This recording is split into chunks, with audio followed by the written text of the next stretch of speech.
You people disgust me, always late, always whining, always making excuses. The slap cracks across Shanice's face. The diner goes silent. A white manager just struck a black server in front of 20 customers. Patricia grabs Shanice's wrist, twisting hard. Tip jar had $70. Now it's 40. Where's my money? I didn't take. Liar. Patricia shoves her into the counter. One call and your girls go to foster care today.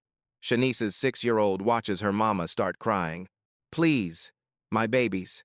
Patricia leans close. Close at midnight tonight. Open at 4 tomorrow morning. Move before I call the cops. Shanice stumbles to the kitchen, wiping tears. Nobody helps. The black man in the corner booth, the one Patricia walked past 3 times without looking quietly, adjusts his phone. He's been recording for 15 minutes. Every slap, every threat, every single word. And what he does in the next 60 seconds will destroy everything Patricia thinks she controls. Some people make fatal mistakes. They forget to notice who's watching. 2 days before Harrison Turner watched his manager slap an employee, he was in a Frankfurt hotel room at 2 a.m., staring at his phone.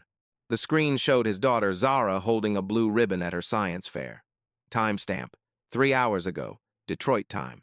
He'd missed it. Again. Harrison swiped to another photo. 9 years old. New Dawn Diner's grand opening. His mother beside him in her Sunday dress, smiling so wide her whole face glowed. 3 months after that photo was taken, she was dead. Heart attack, while serving breakfast at a homeless shelter on a freezing January morning. The doctors said she'd been having chest pains for weeks but kept working. Too busy feeding people who had nothing. She was 61 years old. Harrison remembered her last words in that hospital room, her hand gripping his so tight it hurt. Baby, when you feed people, you feed them with dignity. You promise me that. He'd built New Dawn on that promise. Detroit, the city that raised him, the city that collapsed in 2008 and never fully recovered. Harrison watched his neighbors lose jobs, lose houses, lose hope. I watched good people become invisible overnight because one mistake, one bad break, one felony conviction meant nobody would hire them anymore. New Dawn became his answer to a question nobody was asking. He hired the people nobody else wanted. Former inmates fresh off parole, single mothers with resume gaps and childcare struggles, people rebuilding their lives from absolute zero, one shift at a time. The local news loved it. Then the business journals noticed. Then the speaking invitations started flooding in conferences, workshops, keynotes from Boston to Berlin about conscious capitalism and doing well by doing good. Harrison became the face of second chance hiring, the entrepreneur who proved you could build a profitable business while actually changing lives. But success demanded a price he hadn't anticipated. More speeches meant more time away from Detroit, away from Zara, away from the diner, away from the people he'd promised to protect. But he told himself it was fine because he had Patricia running things. Patricia Vance walked into New Dawn 9 years ago carrying everything she owned in 2 garbage bags. Homeless for 8 months after a felony check fraud conviction killed every job application she submitted. Harrison hired her to wash dishes. She showed up early every shift, stayed late to help close, learned the business from the ground up, prep work, inventory, customer service, bookkeeping. 2 years later, he promoted her to shift supervisor. She cried in his office, "Nobody ever believed in me before. I won't let you down. I promise." 2 years after that, he made her operations manager. She'd earned it, ran efficient shifts, managed costs ruthlessly. When Harrison started traveling for speaking engagements, Patricia stepped up without being asked. His phone lit up with her latest email. Subject: all green. Stay longer. Everything's running smoothly. Revenue steady. Costs controlled. Team's great. Take another week in Europe if you want. We've got this. So why was Harrison's stomach twisting into knots? His phone buzzed. Unknown number. Check your people. The 5th text like this in 2 weeks. Always different blocked numbers. Always the same 3-word message. He tried calling back. Number disconnected. Another email from Marcus, his accountant, was sent 4 days ago with a red flag. Urgent. Labor costs up 18% in 6 months, but revenue's flat. Either someone's stealing or payroll's broken. Look at this now. Harrison had meant to follow up. But then Berlin happened. Amsterdam.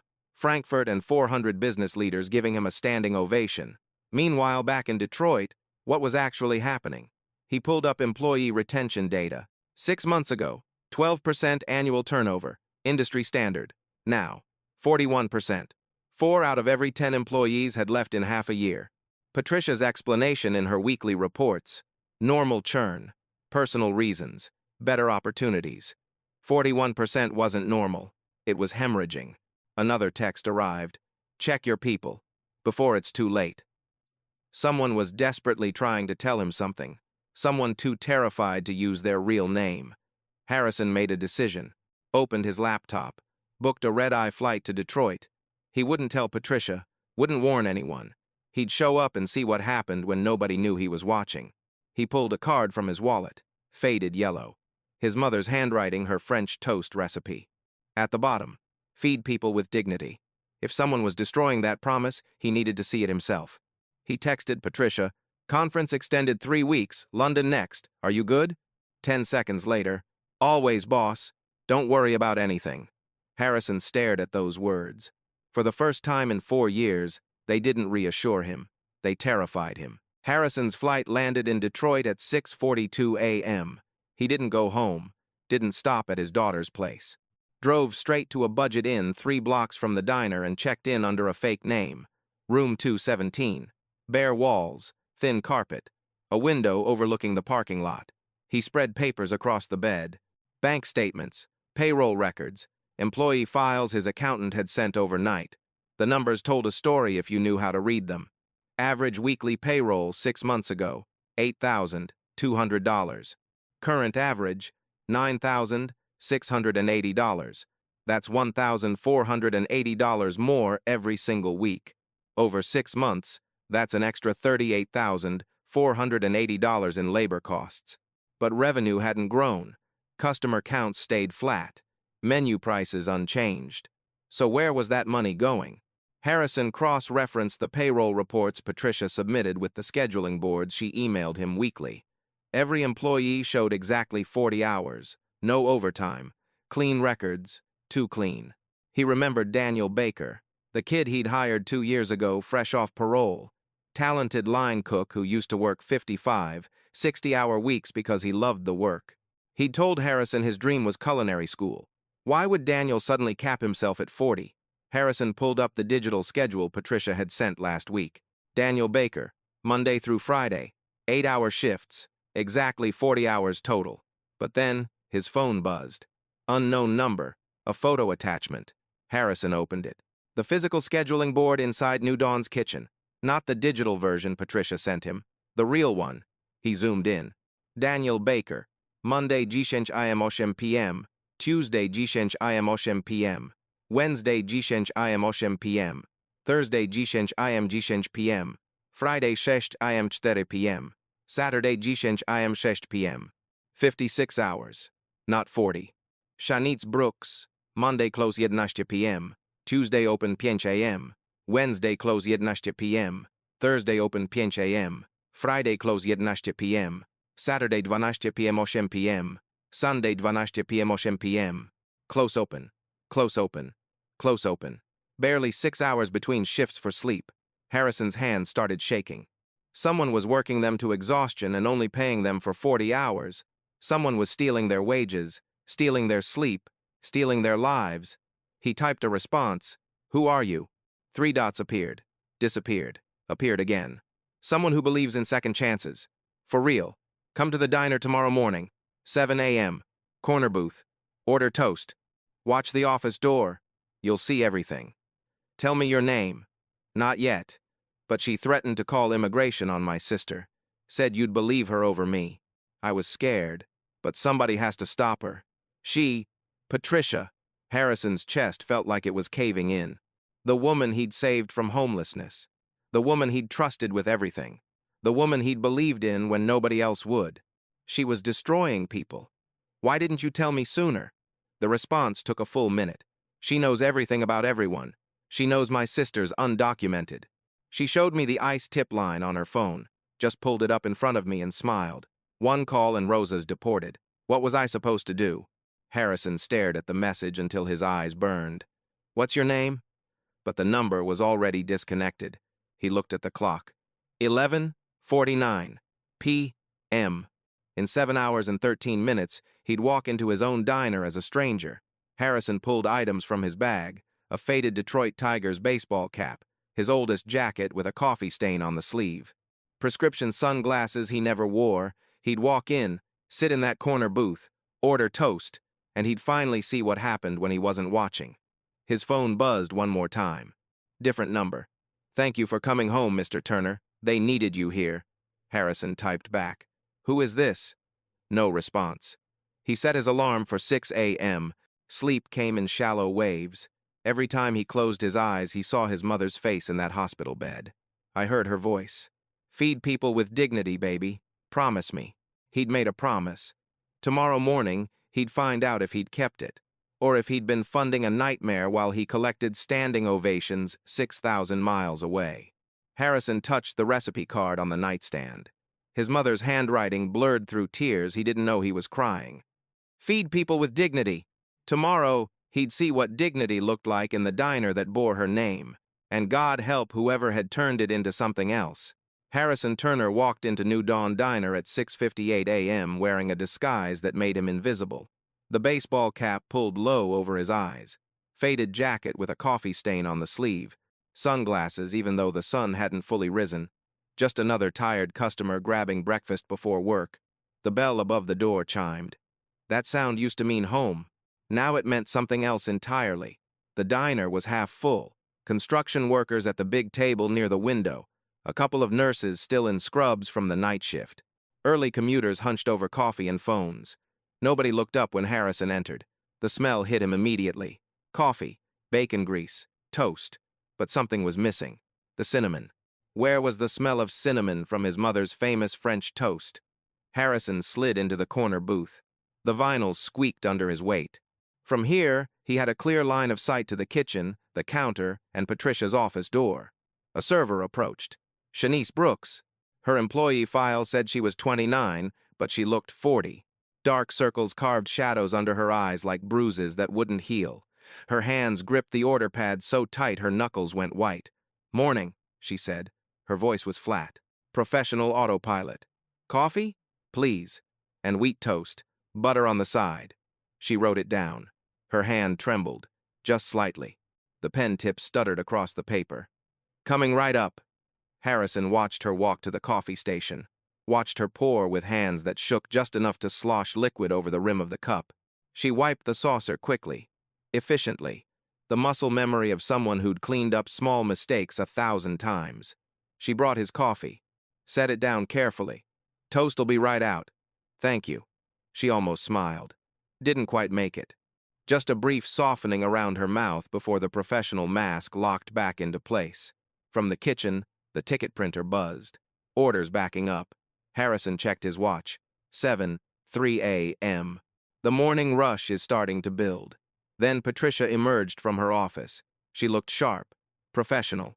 Navy blazer over a white blouse, hair pulled back tight, clipboard in hand.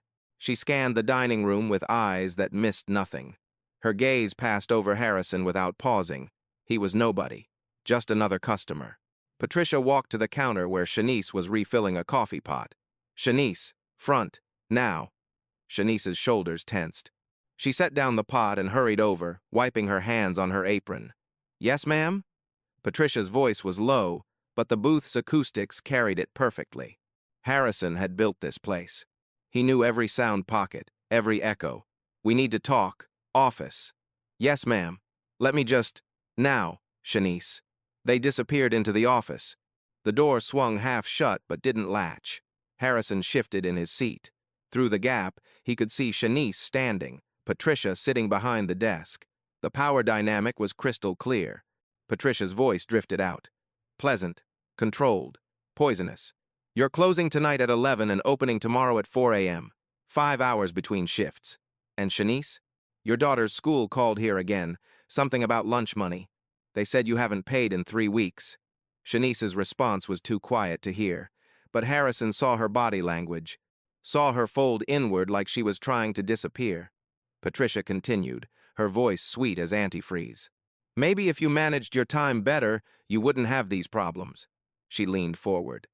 I'm docking today's pay by 2 hours for yesterday's tardiness. And if I hear one more complaint from that school, we'll discuss whether this job fits someone with your situation. Harrison's coffee mug stopped halfway to his mouth.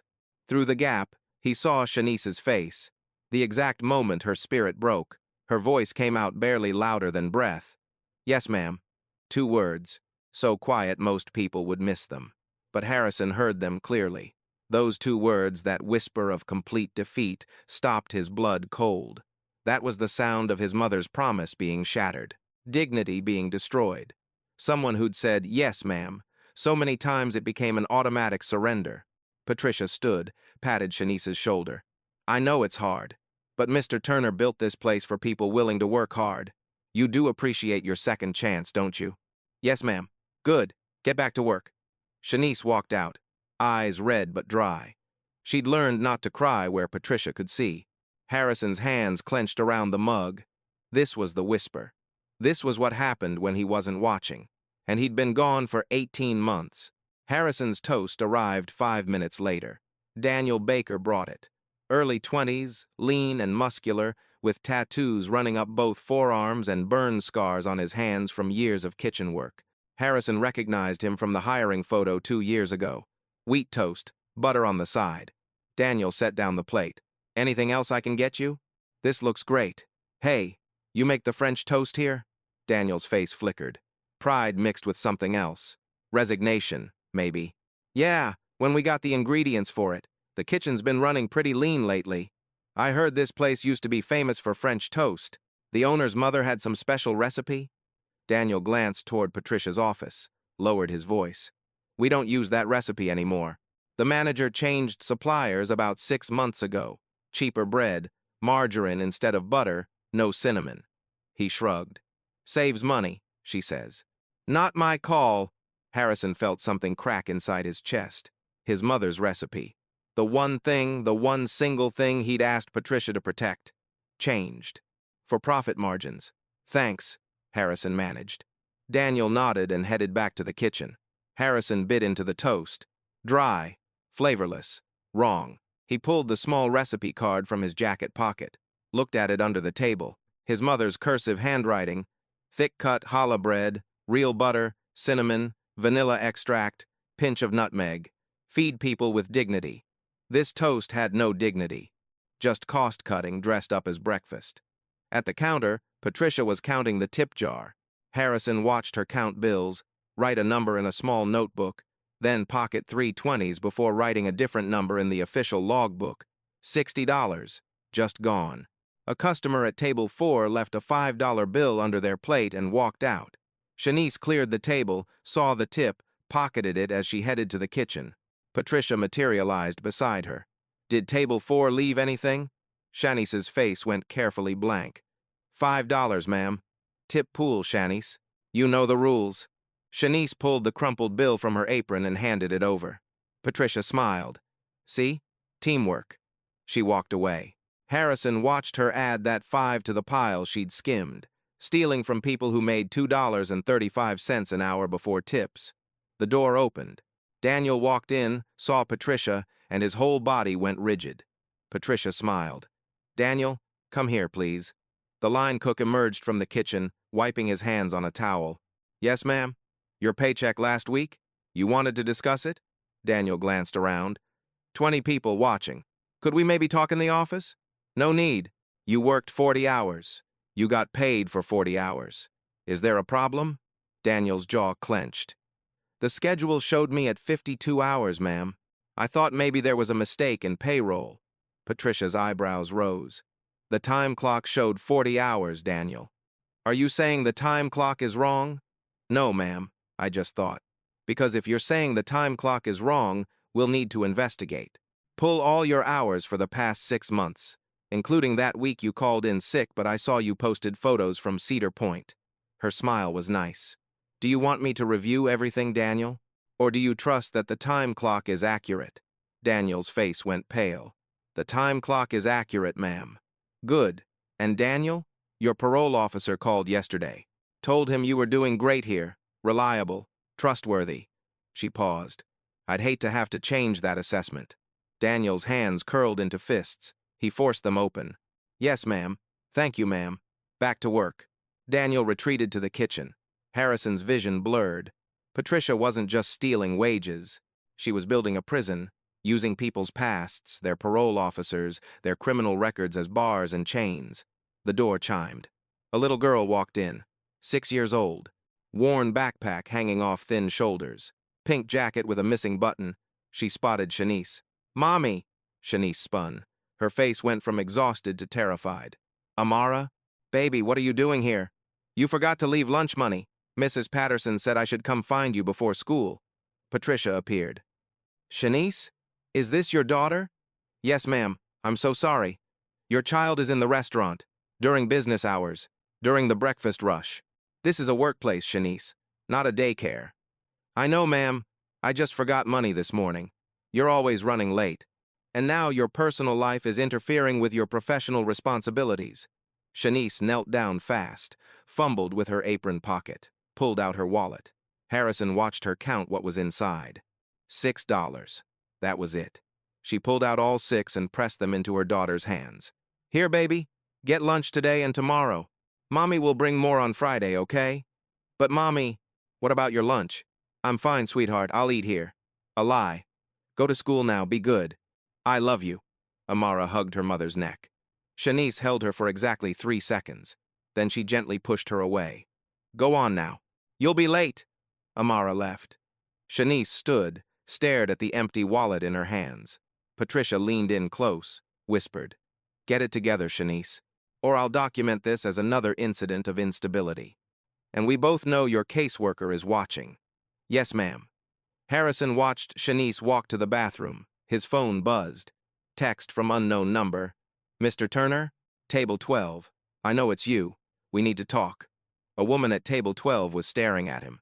Dark hair, early 30s, wearing a New Dawn apron. Monica Rodriguez. She stood. I walked toward the back hallway, glanced over her shoulder. Harrison left cash on the table and followed. The back hallway was narrow, smelled like bleach and old grease. Monica stood by the emergency exit. You're him, she said quietly. You're Harrison Turner. Not a question. How did you know? I've seen your picture in the office.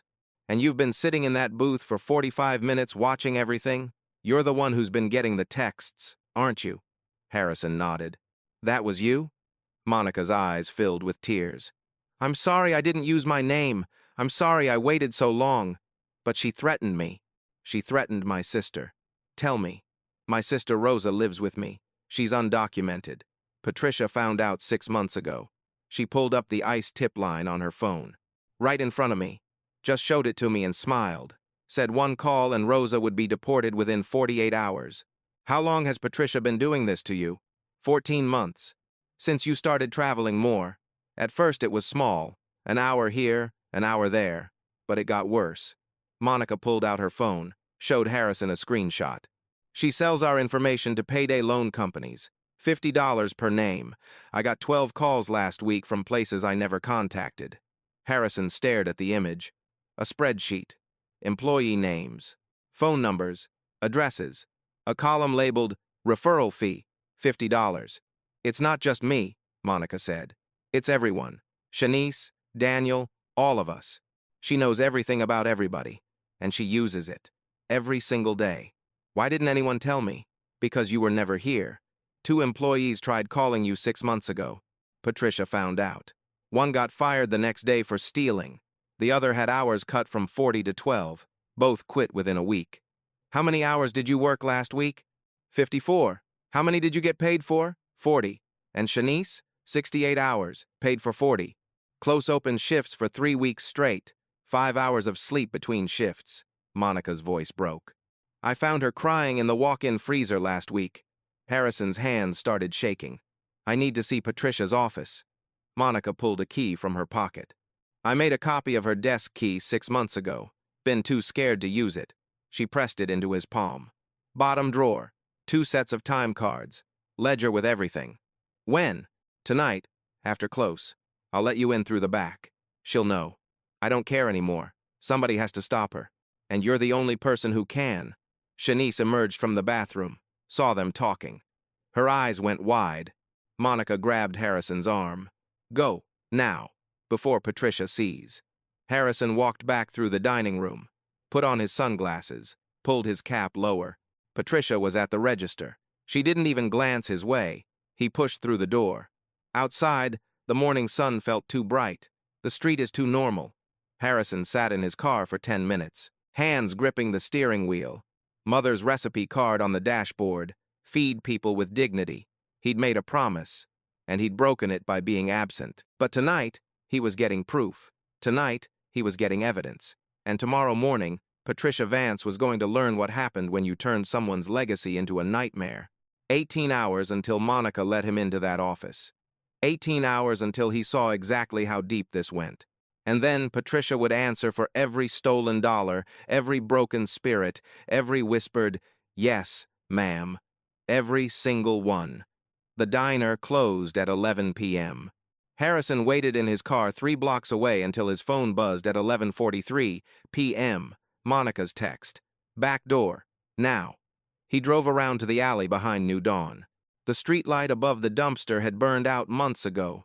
Monica stood in the shadows by the emergency exit, the door propped open with a brick. She left 10 minutes ago, Monica whispered. We got maybe 30 minutes before the overnight cleaning crew shows up. Harrison followed her inside. The kitchen was dark except for the red glow of emergency exit signs. The smell of grease and old coffee hung in the air. Monica led him to Patricia's office. The door was locked. She pulled out the copied key. Bottom drawer of the desk, she said. That's where she keeps everything. The key turned. The lock clicked. Harrison sat down at the desk. Pull open the bottom drawer. 2 stacks of time cards, one labeled payroll, one labeled actual. He grabbed both stacks, set them side by side. Shanice Brooks, payroll, 40 hours, actual, 68 hours, 28 hours stolen. Monica Rodriguez, payroll, 40 hours, actual, 54 hours, 14 hours stolen. Daniel Baker, payroll, 40 hours, actual, 52 hours, 12 hours stolen, card after card, every single employee, 2 sets. The difference, 20 to 30 hours per person per week, just vanished into Patricia's pocket. Harrison pulled out his phone, started photographing everything. There's more, Monica said quietly. She reached into the drawer and pulled out a black composition notebook. Harrison opened it. Patricia's handwriting. Every page is a record. Every theft is documented. Week of March 3 to 9. Shanice Brooks, 68 hours worked, 40 paid. Profit, $420. Leverage, bench warrant, parking tickets, caseworker monitoring custody. Monica Rodriguez, 54 hours worked, 40 paid. Profit, $294. Leverage, Sister Rosa, undocumented. Daniel Baker, 52 hours worked, 40 paid. Profit, $240. Leverage, parole officer. He flipped through the pages. 18 months of entries, week after week. 14 employees. Average theft is about $300 per week. 18 months. Over $300,000 stolen. But it wasn't just money. She'd created a system of terror. Used people's deepest fears, deportation, arrest, losing their children as insurance against exposure. Monica reached into the drawer again, pulled out a folder labeled CYA, cover your ass. Inside, forged documents, employee signatures on forms they'd never signed, fake complaints backdated to create paper trails. At the bottom of the folder, a document that made Harrison's blood run cold. A draft complaint, sexual harassment allegation against Harrison Turner, dated 2 weeks ago. Forged signature at the bottom, Shanice Brooks. Patricia had been planning to destroy him. If he ever found out what she was doing, she had this ready. Harrison photographed everything, every page, every document, every time card. There's something else, Monica said. She turned to Patricia's computer, typed in a password. How do you know her password? I watched her type it once. The screen lit up. Monica opened the email folder. Vendor contracts. Patricia had switched to cheaper suppliers for everything. She'd kept charging Harrison for premium ingredients. Pocketed the difference, the French toast recipe. Changed from challah and real butter to white bread and margarine. Difference, $340 per month into Patricia's pocket. Monica clicked another folder. A spreadsheet appeared. Employee names, phone numbers, home addresses, social security numbers, column header, referral fee. Patricia had been selling employee information to predatory payday loan companies. $50 per referral. Harrison's phone alarm buzzed. 12:14 a. We need to go, Monica said. Harrison took one last photo. Then everything was closed, everything. Put the time cards back exactly as he'd found them. Shut down the computer. Locked the drawer. They walked back through the dark kitchen, out the emergency exit. Monica pulled the brick, let the door close. What are you going to do? She asked. Harrison looked at his phone. In the photos. On the evidence of 18 months of systematic theft and terror. Tomorrow morning, he said quietly. 7 a.m. I'm walking in that front door. No disguise, no hiding. And I'm calling a staff meeting. Monica's eyes went wide. You're going to confront her? In front of everyone? She humiliated them in public. She threatened them in public. Harrison's voice was steel. So yeah, in front of everyone. She's going to answer for every single thing she's done. She'll deny it. Harrison held up his phone. I have proof. Every time card, every ledger entry, every forged document, her own handwriting. Monica smiled for the first time in months. I'll be there. Good, because after tomorrow, things are going to change. Harrison got in his car. In 7 hours, Patricia Vance was going to learn what happened when you betrayed the person who saved you. And this time, there would be witnesses. Harrison Turner walked into New Dawn Diner at 7:15 a.m. the next morning. No baseball cap, no sunglasses, no disguise. Just a suit, a tie, and a phone full of evidence. The morning rush was in full swing. The bell chimed. Conversations died. Forks froze. Shanice was refilling coffee at table 3. She looked up. Saw him. The pot slipped from her hands and shattered on the floor. I'm sorry, she whispered. I'll clean it up. Leave it, Shanice, Harrison said gently. It's okay. From the kitchen, Daniel's face appeared in the window. His eyes went wide. Monica stood at the dish station. She met Harrison's gaze and nodded. Patricia emerged from her office, holding her clipboard. Navy blazer. Hair pulled back tight. Her smile was bright. Practiced. Mr. Turner, what a wonderful surprise. I didn't know you were back. Patricia. Harrison's voice cut through the room. I need you to gather everyone. All staff. Right now. We're having a meeting. Patricia's smile faltered. Of course. Is everything okay? Everyone. Now. Something in his tone made her stop talking. She turned to the kitchen. Daniel, Monica, front of house. Everyone out here. The staff emerged slowly. Daniel wiping his hands. Monica drying hers. 2 other servers. A prep cook. The dishwasher. They lined up near the counter. Customers watched. Nobody left. Harrison stood in the center of the dining room. My name is Harrison Turner. I own this diner. He looked at Shanice. 2 days ago, I sat in that corner booth, ordered toast, watched, listened, and what I saw broke my heart. He pulled out his phone. Shanice Brooks. Come here, please. Shanice approached, hands shaking. I'm going to ask you a question in front of everyone. You're not in trouble. You're safe. Do you understand? She nodded, tears forming. How many hours did you work last week? Her voice barely a whisper. 68, sir. How many did you get paid for? 40. Harrison turned to the room. Let that sink in. Daniel, same question. How many hours did you work? Daniel's jaw clenched. 52, sir. Paid for? 40. Monica. Monica stepped forward. 54 hours worked. 40 paid. Harrison looked at Patricia. She was still holding her clipboard, knuckles white. According to the official payroll records you submit to me, everyone works exactly 40 hours. No overtime. He held up his phone. But last night I found something in your office. 2 sets of time cards. One labeled payroll, one labeled actual. Want to explain why there are 2 different records? Patricia's mouth opened, closed. Mr. Turner, I can explain. There's been a misunderstanding. A misunderstanding. Harrison's voice was ice. Is that what we're calling theft? He swiped to another photo.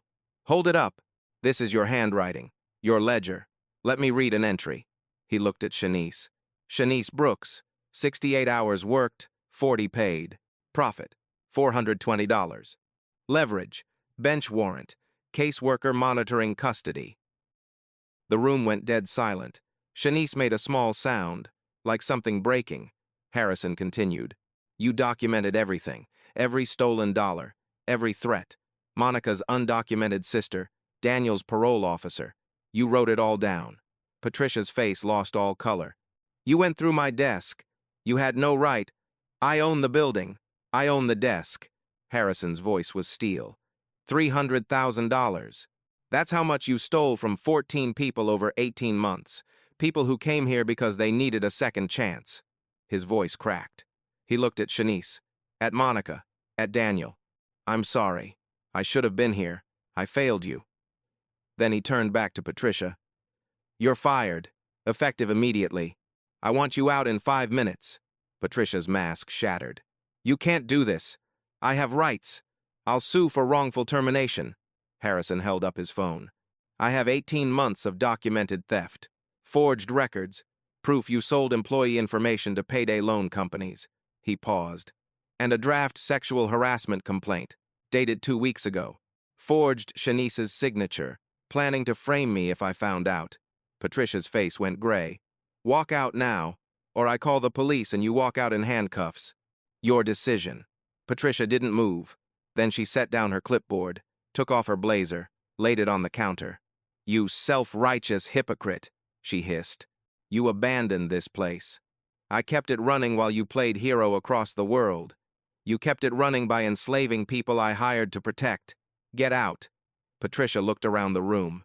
At the employees she'd terrorized, at the customers watching. Nobody met her eyes. She walked toward the door. At the threshold, she turned back. You gave me a second chance and look what happened. Your program is a joke. People like us, we don't change. Harrison's voice was steel. You're wrong. People can change. You just chose not to. Patricia left. The bell chimed as the door closed. Nobody moved. Then Shanice started crying. Deep, shaking sobs. Monica wrapped her arms around her. Daniel stood there, hands in fists, breathing hard. Harrison looked at all of them. I'm sorry, but starting right now, things change. All of it. A customer at table 6 stood up. She pulled out a business card. Walked over to Shanice. I'm a labor attorney. I heard everything. If you want to file charges, I'll represent you. Pro bono. Shanice took the card with shaking hands. Harrison looked at his employees. We're going to make this right. Every stolen dollar, every hour, everything. I promise you that. Monica stepped forward. What happens now? Harrison took a breath. Now, we rebuilt. Together. The right way. 3 hours later, Harrison sat in his office with Shanice, Monica, and Daniel. The diner was still open. Customers are still eating. But everything felt different now. Lighter. Harrison had a notebook open, a pen in his hand, and a promise to keep. First things first, he said. The money. Every dollar Patricia stole gets paid back. With interest. He slid 3 envelopes across the desk. Shanice opened hers, stared at the check inside.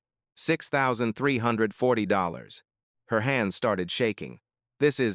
I can pay rent, catch up on everything. My kids. She broke down crying. But this time, the tears were different. Monica opened hers. $4,820. She pressed it against her chest. Daniel opened his. $3,960. He just stared at it. That's every hour Patricia stole from you over 18 months, Harrison said, plus 15% interest. It doesn't fix what she did, but it's a start. How did you calculate it so fast? Daniel asked. I didn't sleep, went through every time card, did the math, called my accountant at 5 a.m. Harrison leaned back. Everyone who worked here during Patricia's time gets a check. 14 people, $98,900. What about the rest? Monica asked. You said over 300,000. Tips, vendor kickbacks, payday loan referrals. Harrison's jaw tightened, harder to trace. But I'm hiring a forensic accountant. Whatever we recover goes back to you. Shanice wiped her eyes. Why are you doing this? Because it's right, and because I should have been here. He opened his notebook. Paying you back isn't enough. We need to make sure this never happens again, which means we change how this place runs. He looked at them. I'm restructuring New Dawn as a worker cooperative. Anyone here longer than a year becomes part owner. You'll own equity, share in profits, have real power. They stared at him. We'd own part of this? Shanice asked. You built this place while I was gone, now you'll benefit. Harrison pulled out a document. I keep 51%. You and other employees split 49% by tenure and hours. Every quarter, 40% of profits are split among employee owners. Daniel leaned forward.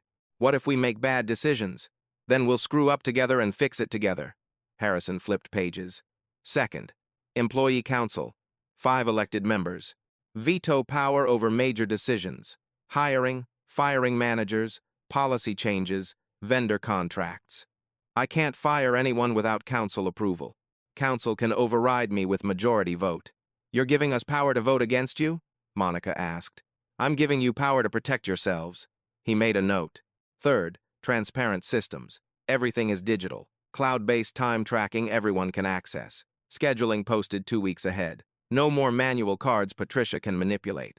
Payroll auto-calculates overtime. No overrides without council approval. Shanice was taking notes now. Fourth, I'm not traveling anymore. No speaking tours, no conferences. I'm here. 30 hours minimum per week on the floor. What about business management? Daniel asked. I'm hiring a COO for the business side, but you'll help with the interview. Council has to approve whoever I hire. Harrison met their eyes. I'm done being absent. He turned pages. Fifth, the Second Chance program. We're keeping it, but rewriting it with your input. Anonymous complaint hotline, third party. Mandatory management training. Trauma-informed supervision. And a rule, Monica said. Make it illegal to use someone's past against them. What Patricia did, threatening immigration status, parole officers, caseworkers, automatic termination. Harrison wrote it down. Vulnerability shield policy.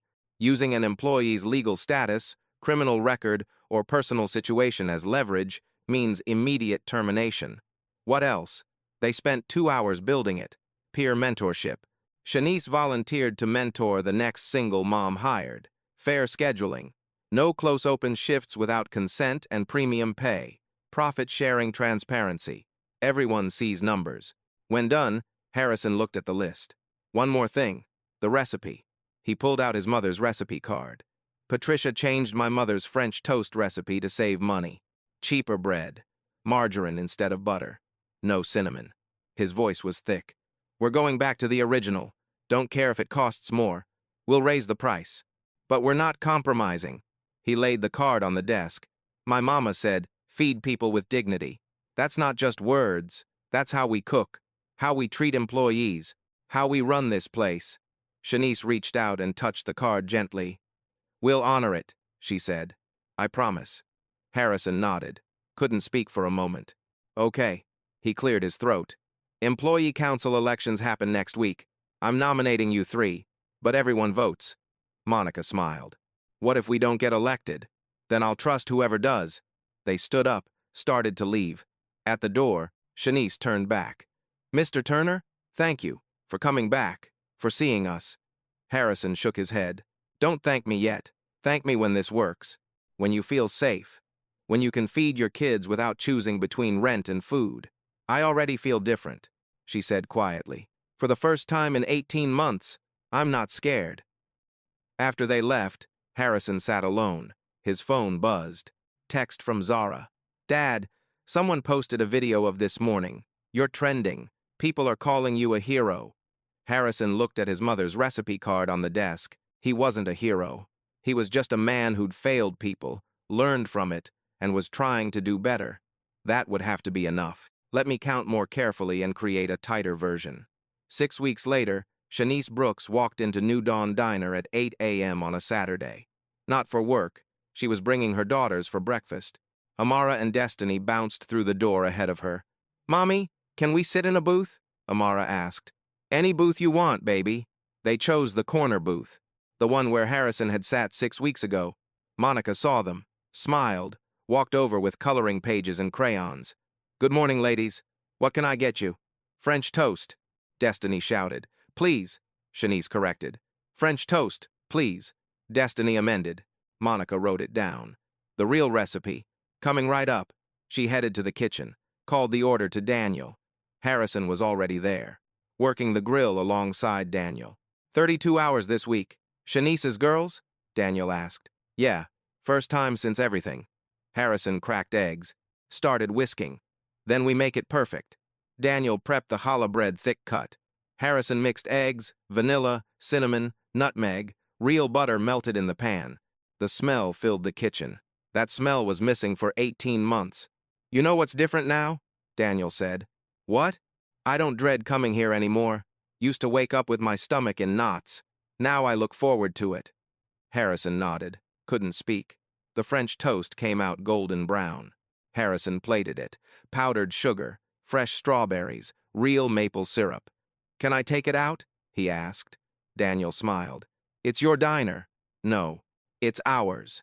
Harrison carried the plates to the corner booth. French toast for two beautiful young ladies. Amara looked up. You're Mr. Turner. Mommy talks about you. Does she? She says you're the reason she smiles now. Harrison cleared his throat.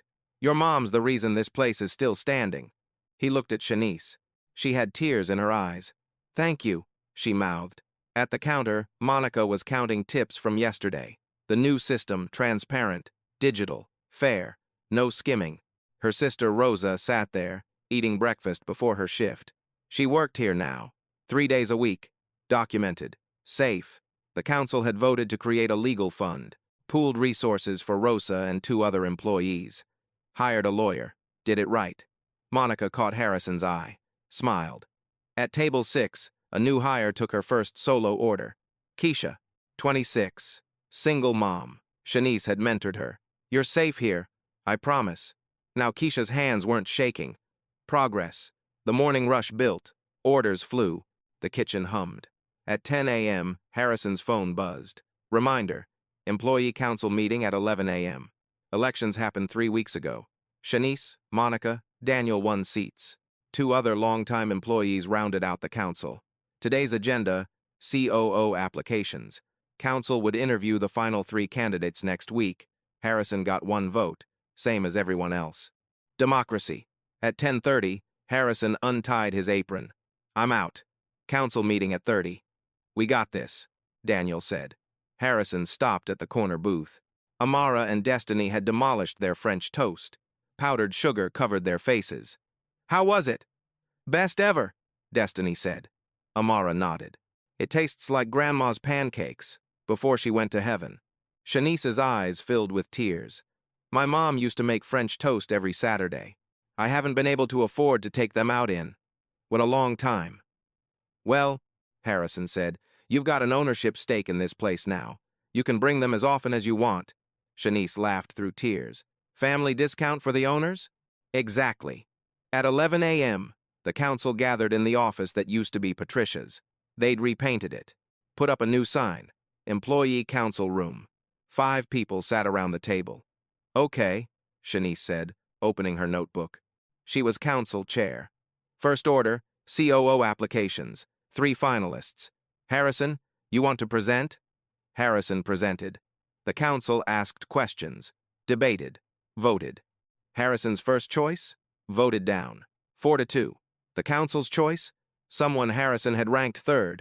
All in favor? Shanice asked. 5 hands went up, including Harrison's. Motion carries. We'll schedule interviews next week. After the meeting, Harrison walked back to the kitchen.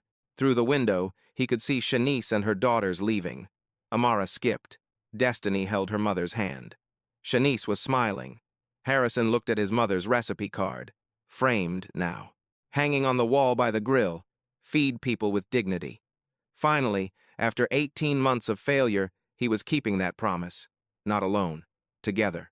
The way it should have been from the start. 1 year later, Harrison Turner stood at the grill on a Tuesday morning, making French toast for the breakfast rush. Beside him, Daniel Baker, now executive chef and part owner, was training a new line cook. Thick challah, real butter, cinnamon. See how it smells? That's dignity. The new cook nodded, taking notes. At the counter, Shanice Brooks, now assistant general manager and council chair, was going over quarterly profit-sharing numbers with Monica Rodriguez, who'd just been promoted to floor manager. 40% of profits are split among employee owners, Shanice said.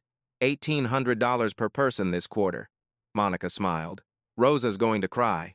She's been saving for citizenship fees.